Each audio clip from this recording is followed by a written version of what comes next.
नेपाल के दो सबसे खूबसूरत और सबसे बड़े शहर काठमांडू और पोखरा दोनों ही नेपाल के सबसे ज्यादा विजिट किए जाने वाले शहर हैं। काठमांडू और पोखरा के बीच की हवाई दूरी 146 किलोमीटर यानी 91 माइल्स है। अगर आप काठमांडू की तुलना पोखरा से करते हैं तो काठमांडू पोखरा की तुलना में कहीं ज्यादा प्रदूषित शहर है। वहीं पोखरा काठमांडू की तुलना में ज्यादा शांत है, पहाड़ियाँ नजदीक हैं और नज़ारे तो बहुत ही खूबसूरत हैं। यकीन ना हो तो नेपाल सीरीज के एपिसोड 2 से लेके एपिसोड 5 तक देख लीजिए, आपको यकीन हो जाएगा। कुछ यकीन तो आपको ये क्लिप्स देखकर हो भी गया होगा। वीडियो के इस हिस्से में मैं आपको दोनों शहरों के नज़ारे बारी बारी से दिखाऊंगा ताकि आप देखकर ये खुद पता लगा सके कि कौन सा शहर बेहतर है।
आपका क्या ओपिनियन है ये ज़रूर बताइएगा कमेंट बॉक्स में। दोनों शहर आपको कैसे लगे और आपके हिसाब से कौन सा बेहतर है। काठमांडू से पोखरा तक की यात्रा कैसे करें। काठमांडू और पोखरा के बीच यात्रा करने का सबसे तेज और सबसे आरामदायक तरीका है हवाई जहाज से यात्रा करना। यह बहुत ही खूबसूरत उड़ान है।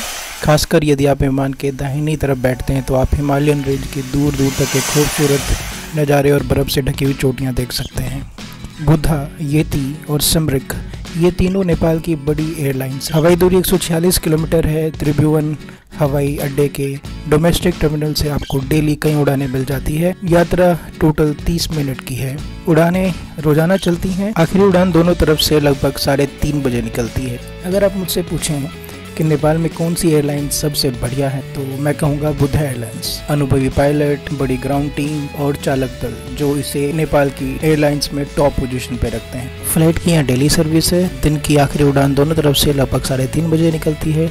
टिकट फेयर मौसम के अनुसार बदलता रहता है। आप टिकट ऑनलाइन खरीद सकते हैं और ट्रेवल एजेंसी से भी खरीद सकते हैं।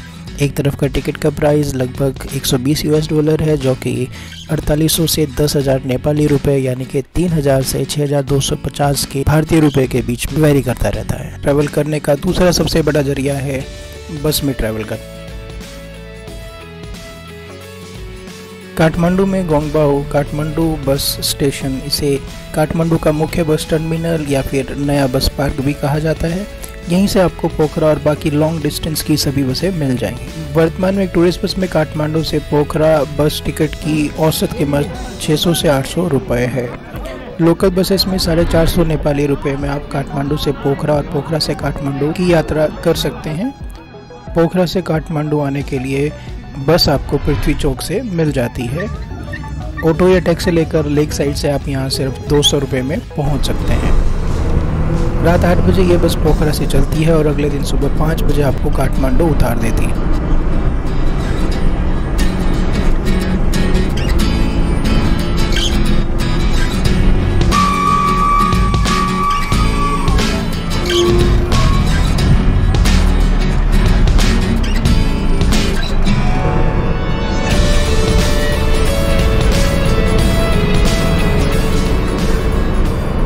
अगर आप ज़्यादा अच्छी सर्विस चाहते हैं तो ग्रीन लाइन बस सर्विस है, जो रोज़ सुबह 7:30 बजे थामिल में गार्डन ऑफ ड्रीम्स के सामने एक छोटे से बस पार्क से चलती है।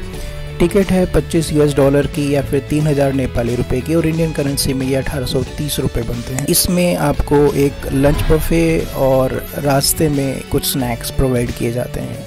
यहाँ वेटिंग के लिए आपको इंडोर वेटिंग रूम भी मिल जाता है।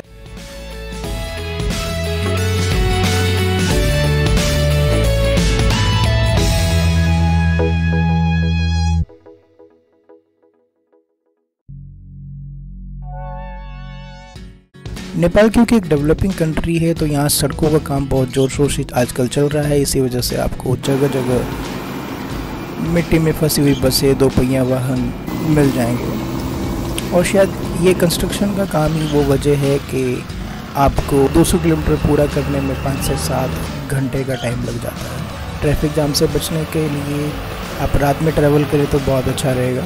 आप सोते सोते अपने मंजिल पर पहुंच जाए। रात में ट्रैवल करने का सबसे बड़ा फ़ायदा ये है कि आपका होटल का खर्चा बच जाता है। नेपाल बस सर्विस में खास बात आपको ये देखने को मिलेगी कि आप शाम को जितने बजे चाहें शुरू करें, आप सुबह 5:30 या 5 बजे ही अपने डेस्टिनेशन पे पहुंचते हैं।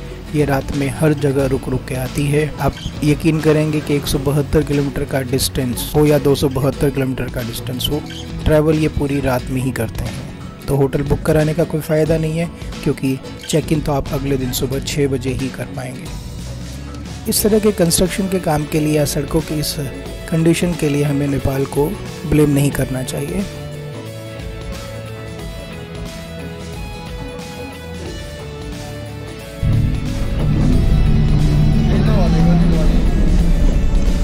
काठमांडू और नेपाल के बीच ट्रैवल करने का अगला ऑप्शन है टैक्सी या कैब से ट्रैवल करना। आप नेपाल में टैक्सी कैसे बुक कर सकते हैं? काठमांडू से पोखरा के बीच की ड्राइविंग की दूरी 212 किलोमीटर है। काठमांडू से पोखरा तक ड्राइव करने के लिए लगभग 5 से 7 घंटे का समय लगता है। टैक्सी अगर आप करते हैं तो टैक्सी का किराया 212 किलोमीटर के लिए कुछ इस तरह से होगा। अगर आप लेंगे 6 सीटर मारुति अर्टिगा तो आप एक दिन का 9,500 रुपया पे करेंगे। 8 सीटर के लिए टोयोटा हाइलस आपको 18,500 रुपये में मिलेगी। 7 सीटर टोयोटा इनोवा 12,500 रुपये, और टेम्पो ट्रैवलर जो कि 13 सीटर है 16,500 रुपये में मिल जाएगा। तो अगर आप ग्रुप के साथ हैं तो मेरे हिसाब से आपके लिए ये टैक्सी सर्विस या ट्रांसपोर्ट सर्विस अच्छा ऑप्शन है। अगर आप पैसे वाले हैं, आपका बजट आपको अलाउ करता है, तो फिर आप मारुति अर्टिगा या कोई छोटी गाड़ी लेकर के भी जा सकते हैं। फेयर अप्रॉक्सीमेटली 8,000 से शुरू होगा। ये नेपाली करेंसी है, आप इसे 1.6 से डिवाइड करके इंडियन करेंसी में कन्वर्ट कर सकते हैं। लोकल ट्रांसपोर्टेशन के लिए आपके पास एक ऐप है जिसे कहा जाता है इजी टैक्सी नेपाल।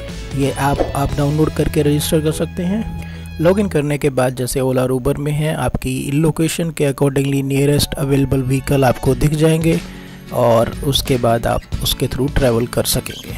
अगर आपके मन में नेपाल ट्रैवल को लेके कोई भी क्वेश्चन है तो आप मुझे कमेंट बॉक्स में पूछ सकते हैं। उम्मीद है ये एपिसोड आपको पसंद आया होगा। अगली बार मिलेंगे तो मैं आपको काठमांडू और पोखरा में रहने के लिए होटल के बारे में बताऊंगा। तो नेक्स्ट एपिसोड देखना मत भूलिएगा।